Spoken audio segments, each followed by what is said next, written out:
Like many people, I find great inspiration in reading the daily emails of the Franciscan priest, Father Richard Raw.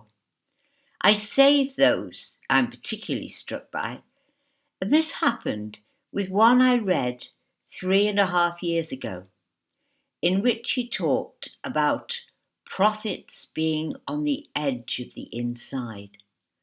I explored some more of his writing about this idea, and it seems so true.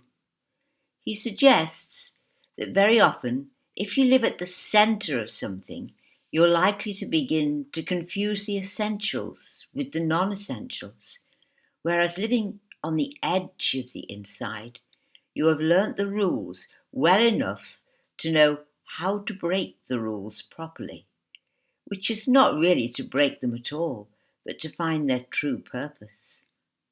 He then goes on to quote Jesus' statement in Matthew's Gospel that he has come not to abolish the law, but to complete it.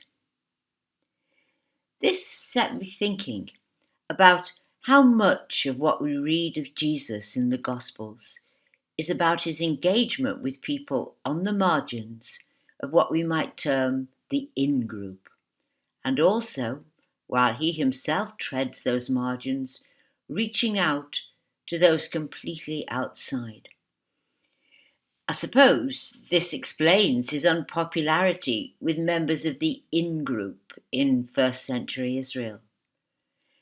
As a Jewish inhabitant of this occupied corner of the Roman Empire, he was very much on the edge of the inside.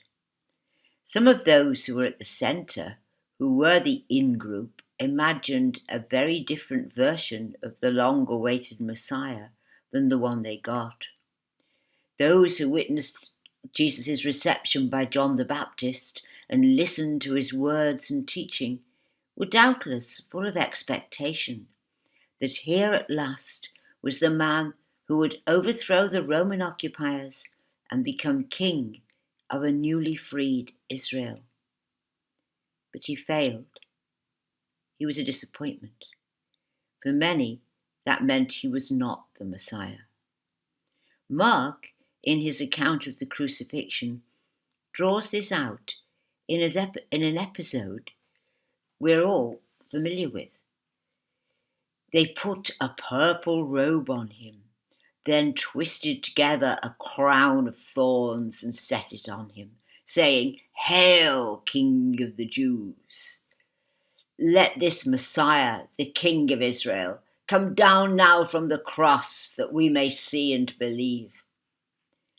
This tells us that our Messiah, the man we follow, has very different priorities.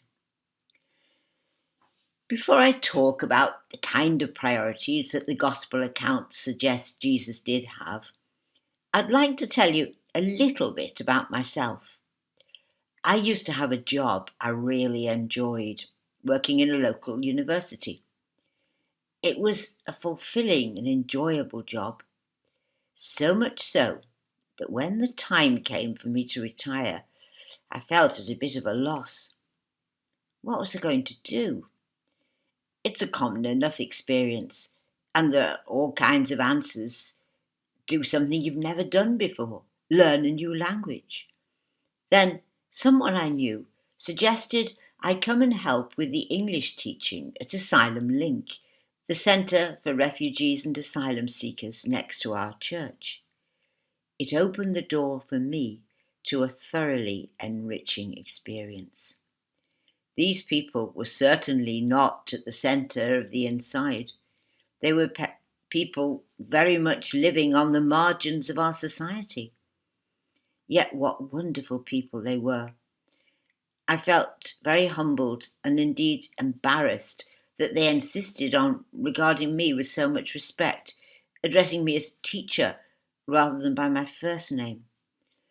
I speak English pretty well and a tiny bit of French, but most of these people learning English already spoke 2 or even 3 languages well. They had been forced to flee their own countries for a number of reasons, very often because they had stood up for what was right and had travelled here by a variety of perilous routes. My late friend, Brother Eamon Doyle, used to say he felt privileged to teach them, and how right he was.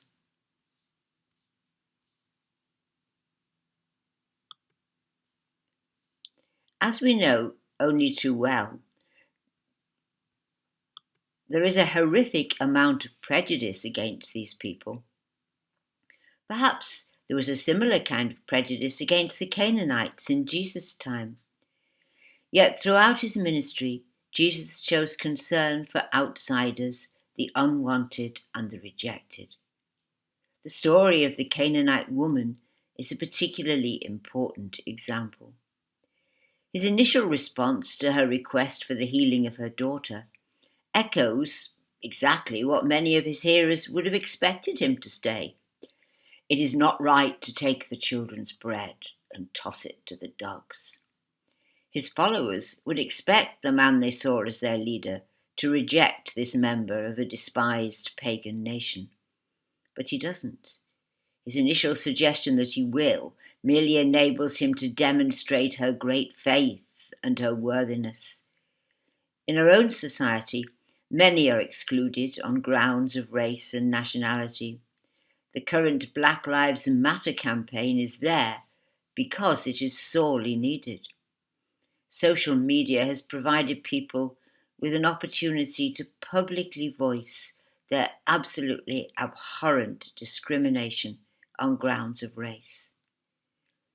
We find that asylum seekers and refugees are often resented, with no thought given to the terrible experiences which have forced them to flee for their lives, the welcome we should give them withheld. Quite apart from issues of race, there lurks in our society a sense of superiority to people of other nations. We might perhaps wonder what British values means. I am aware that not everyone listening to these thoughts is British, but I wonder, are those of us who are British really claiming some special possession of moral values, a superior morality? Paradoxically, if we were really highly moral people, we would not claim such superiority. It would be the last thing we would do. Of course, the same would be true of any nation's claim to moral superiority over another. Jesus' cure of the Canaanite woman, as well as the story he tells of the Good Samaritan, illustrate this point very clearly. His teaching is for all. He has no preferences, and nor should we. There are many other ways, too, in which Jesus engaged with outsiders, people on the margins and beyond. To go back to Richard Rohr's ideas with which I began, and the idea that living at the centre of something can create confusion about what is really important, this seems to be very manifest in Jesus' life. He lived amongst people for whom faith in God was rightly important. However, it is undoubtedly true that some of the people who had come to hold dominant roles, people often referred to in rather general terms as scribes and Pharisees, had begun to allow inessentials to take precedence over essentials. We learn, for example, that while Jesus was having dinner at Levi's house, many tax collectors and sinners were eating with him, and this causes scandal to the Pharisees. Surely a good man should have nothing to do with sinners. Well, perhaps tell them what they need to do, but sit down and eat with them. And tax collectors were, of course, the very people who helped the Roman authorities. And wasn't this new leader supposed to lead the revolt against those authorities? Their occupation as tax collectors has made them outsiders.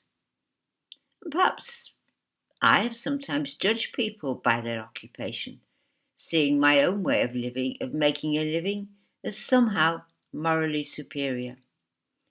This kind of thing gets Jesus into trouble with the Pharisees and those who think like them.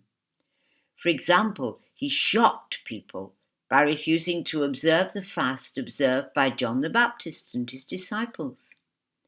On more than one occasion, he fails to observe the laws about the Sabbath. For example, when he and his disciples pick some heads of grain on the Sabbath, and on the occasion when he heals the man with the shriveled hand, again on the Sabbath. He and his disciples eat food with defiled hands. That is, hands which had not gone through the traditional ceremonial washing. What I think these examples show is a significant difference between real goodness, enlightened by the Spirit, and superficial observation of rules. To quote Richard Rohr again, only with great respect for and understanding of the rules can a prophet know how to properly break those very same rules for the sake of a greater purpose and value.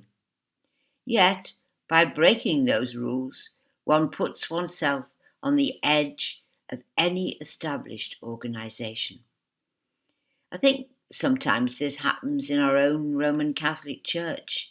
We quite rightly have rules to guide us, but there are occasions when demands of too scrupulous adherence to laws and rules, without consideration of the spirit of those rules, can alienate people from the Church. For example, those who are divorced or homosexual. It is not true that rules don't matter, but they should be considered in a more holistic way. Many years ago, my husband John used to take communion from St. Bernard's Church for his mother, who was housebound. On one occasion, our daughter, who was studying in the sixth form at the time at school, was home while we were on holiday. She had been trained as a Eucharistic minister at school, so she decided that she would take communion to her grandmother. She expected to see the familiar face of Father Peter when she arrived in the church, and was somewhat alarmed to see a priest she did not know.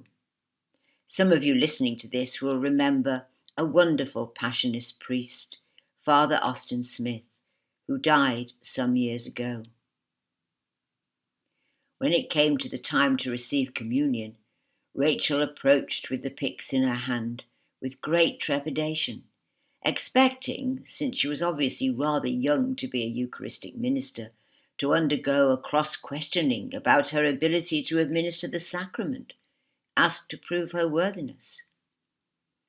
Father Austin's words were straight to the point. "How many do you want, love?" Here was a man who understood the essentials, the spirit of the loving Christ. We thought it was a lovely story when she told us about it. It makes me think of another story told in St. Matthew's Gospel. Two blind men were sitting by the roadside, and when they heard that Jesus was going by, they shouted, "Lord, Son of David, have mercy on us." The crowd rebuked them and told them to be quiet. But they shouted all the louder, "Lord, Son of David, have mercy on us." Jesus stopped and called them. "What do you want me to do for you?" he asked. "Lord," they answered, "we want our sight." Jesus had compassion on them and touched their eyes. Immediately they received their sight and followed him.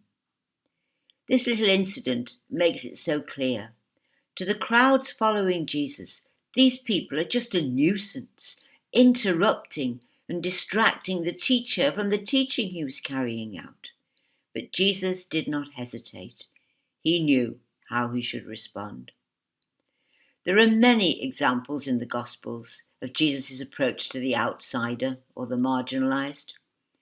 He does not hesitate to heal the man with leprosy, an archetypal example of the unclean, the ultimately marginalised individual. In response to the request for healing, he reached out his hand and touched the man. "I am willing," he said, "be clean." A highly significant act to touch the unclean. He welcomed those who had little status in the society in which he lived. Then there is his response to the widow who put 2 small copper coins into the treasury.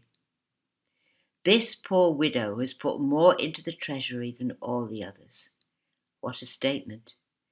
You can imagine the people observing, probably with something of contempt, the poverty-stricken widow, seeing her as worthless. Doubtless their much larger contributions were made with some show. Yet this man Jesus sees her contribution as greater. What a true sense of priorities. Jesus reaches out to so many marginalized people, people on the margins of his own society and beyond. The foreigner, the woman, the person whose job makes him feared, disliked, or despised, the disabled, the sinner or wrongdoer, the widow, the sick. He goes further. He tells us that we must all become as little children. The gospel message is that we are all valued, we are all important. I have spoken of some of the examples of Jesus' support for those on the margins and beyond, for his own willingness to occupy a place on those margins, culminating in his crucifixion as a common criminal. Sadly, in our world today, there are still many people who live on the margins of our society. We need to learn to be inclusive, not to gang up one against another or to exclude. There are so many excluded for so many different reasons. Those wonderful refugees who come to our shores to seek a safe haven. Others whom we designate as foreign and therefore inferior or unwanted. Or those we despise because of a difference in ethnicity. There are others too, those without work, those with disabilities, or those rendered homeless on our streets. We know from his life that Jesus has time for them all.